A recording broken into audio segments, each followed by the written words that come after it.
Hey everyone, welcome to Hello UX, a user-focused podcast aimed to help those building into UX design. We're here to empower designers and help those transition to UX field by providing education, resources, and a platform to talk about their experiences. And this is your host, Jasmine Campos.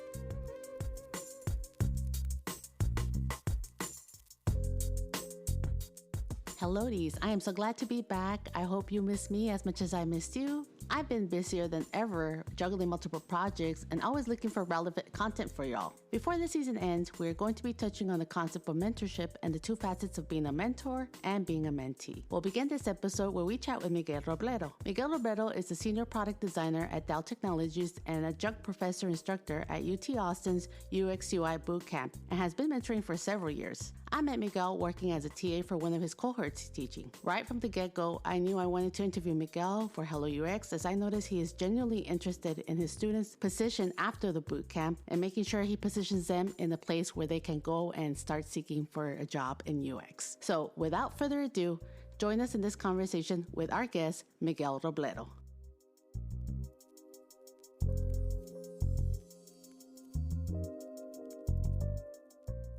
All right. Well, welcome, Miguel, and thank you for joining us for the Hello UX podcast. Can't wait to begin our chat on mentorship, and I'm sure our Hello-dies will appreciate listening to your experiences as a mentor. So to begin, Miguel, can you walk us through your journey into UX design? Sure. And maybe this will help. The first week of class, you shared a story about how your mom likes to say that she contributed to your current career. Would you mind sharing this story? Sure. So when I was a kid, I used to draw a lot. And when I first started drawing, I would draw stuff you do as a kid, right? Stick figures, the turkey with the hand, all that kind of stuff. And one time, my mom says I was like 8 because it makes her look better. I think it was more like I was 6 or 7. I drew her a duck and I gave it to her and she looked at it and she said, "What the hell is this? You can draw better than that. Go and draw me a duck." And that was my first design review. So she always says, if I had done that, I would never get better at design and I wouldn't be where I'm at today. I told her she traumatized me, but that's a whole different story.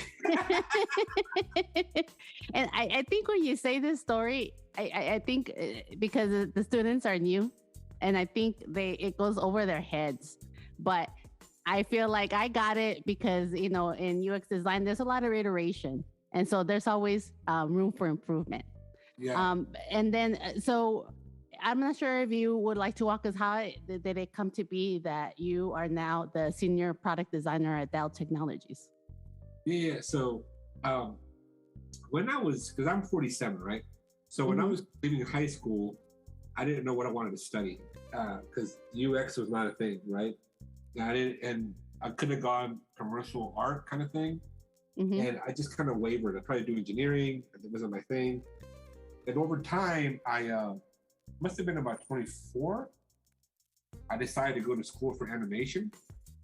And I didn't finish that, but I learned enough to work, right?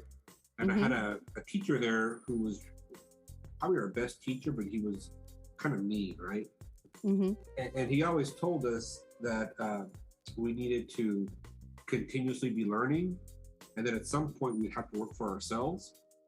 And he used the example of him going off to the Vietnam War and coming back. And he came from a family of designers.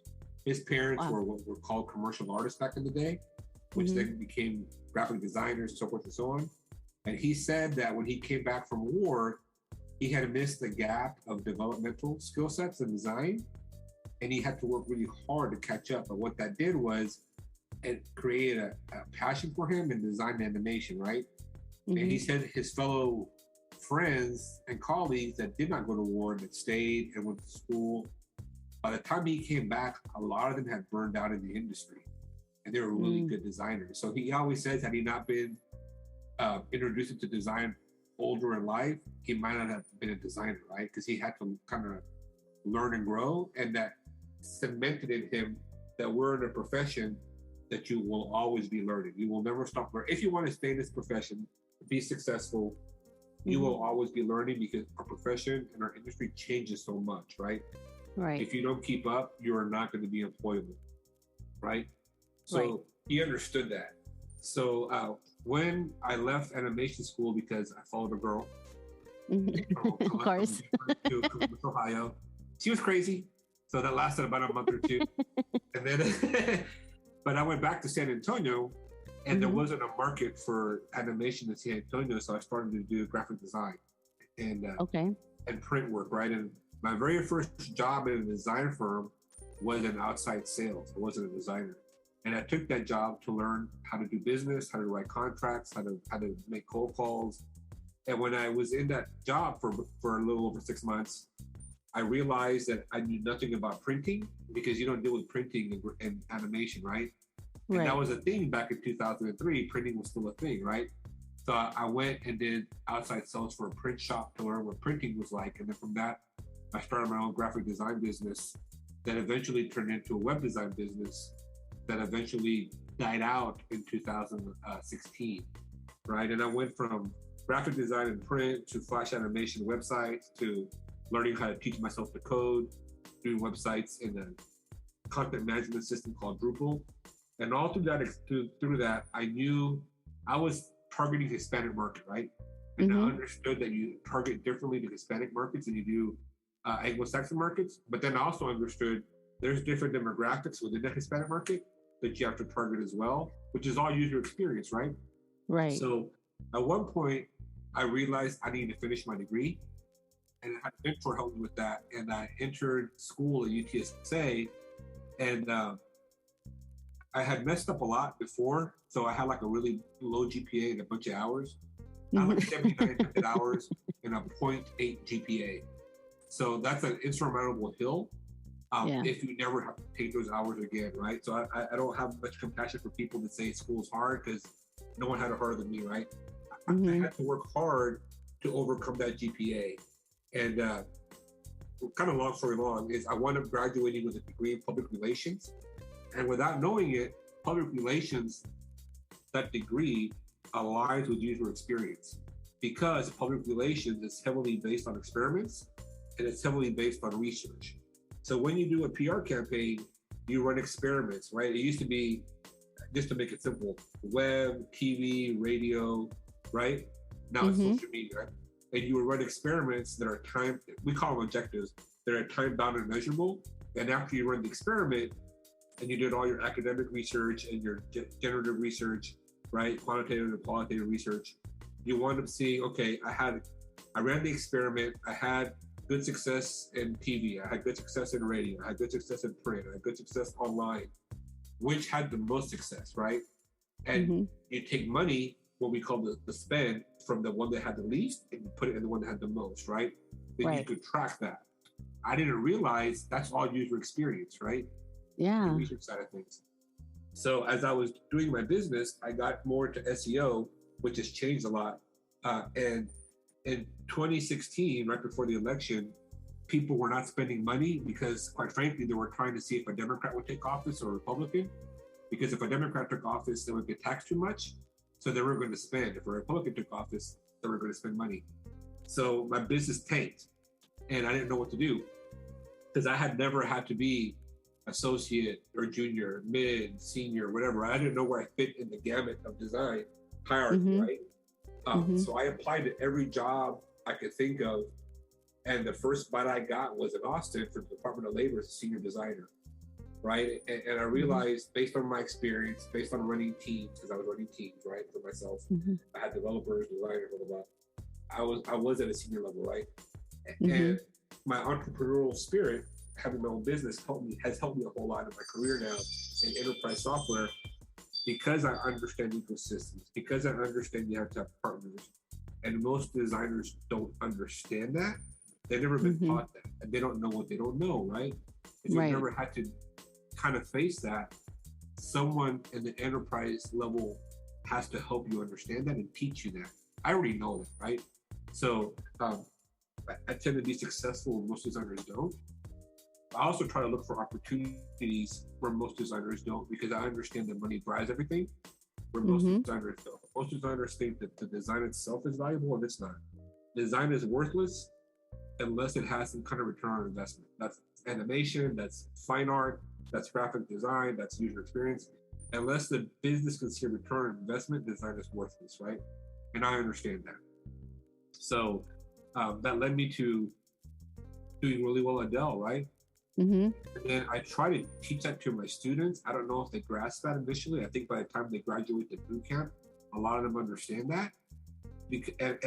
And I do that on purpose because that's something you learn at a senior level or a principal level. I think every designer should know that because it helps them be successful. And if you can teach that to them at an intern, associate / junior or mid-level, they become really good designers and their careers blossom because they're the few people that understand that. It can communicate across the board. So hopefully I answered the question that was the journey. Yeah. And I would like to point out that I really appreciate your approach. I feel like, you're very adamant about problem solution metric when it comes to designers, doing their portfolio with that unique perspective that you have coming from the business side. That those are the things that essentially any business, doesn't matter what it is that they're looking for. So I feel like, at the beginning, I don't feel like they really grasp how important that is. But I like that you keep pushing them towards that. And even when we're doing the portfolio reviews, they're like, okay, nope, you didn't do it the frame that I asked for. Go back and change it. And I think they don't see the benefit that they're going to have once they're out there in the market looking for a job. Yeah. And I do that on purpose, right? Because the most I ever made when I was self-employed, which is San Antonio, is a good living. And it's pretty much the average income of a household in the United States, which is like 55 to 65,000. When I entered Enterprise America, I doubled my income. I tripled it by now, right? So it's one of those things where I believe in our profession, not because it's cool to do and blah, blah, blah, blah. I believe it gives people a way to break a barrier that's hard to break. Because once the threshold in the United States, that's two people working, paying a mortgage, having kids, the average household income in the United States is about $60,000 to $65,000. That means two people are working, making $30,000 each, to have kids, to have a mortgage, to pay bills, right? When you start to save money, pay debt down, and buy things, is about 75. So I know most of the students that enter the job market enter at about 80, and for them it's life-changing income, right? Like it was for me. Yeah. And I know some of our students have families, so it's life-changing for their families, not just for them, right? So if I can help people along that journey and just be a small part, because I understand I'm a small part of it. They might argue I'm a bigger part. I think they have more to do with it than I do. I just kind of show them the way, and they kind of think about themselves. If I can be a part of that journey, I'm all about that. So while you were navigating your career, did you have a mentor that was able to guide you along? And did that have an effect on why you became a mentor? Yeah, so in the design world right now, I have mentors that have more experience and understand some things better than me, right? I believe at any level, you should have a mentor, even if you're peers, right? Because people have different knowledge bases. So of course I have Joshua, Aries, to some extent, if I need to, my boss, Mark, Roy, right? I reach out to people and I ask for help, right? Because one of the things that designers, especially, I hate to say this, older ones, are very bad at is understanding that we don't know everything, that we come with inherent biases, and we need to see the bigger picture, right? And the only way you're going to have that is with multiple mentors. So one of the things when I mentor people, I'm very big on is don't just have me as your mentor, find multiple ones. If I'm your only truth of source, or your only source of truth, that's going to be problematic because I have my own lens, I have my own experiences, right? I believe in hard work. I know I've had some advantages, but I also know I've worked hard. So in my mind, if you're not successful, it has to come down to hard work and work ethic. But I've had some advantages, right? Just the way I was raised, my family had money. So probably some doors were opened up by the nature of me knowing people, but I still had to earn my place, right? Some of the people don't have that. So unless you have a mentor, multiple mentors with different perspectives, you don't get the full picture. Okay, so I'm going to speak for myself. Yeah. For me, it's hard to reach out to people. I want to blame it on my personality. I'm an introvert. And then I also feel like I have to know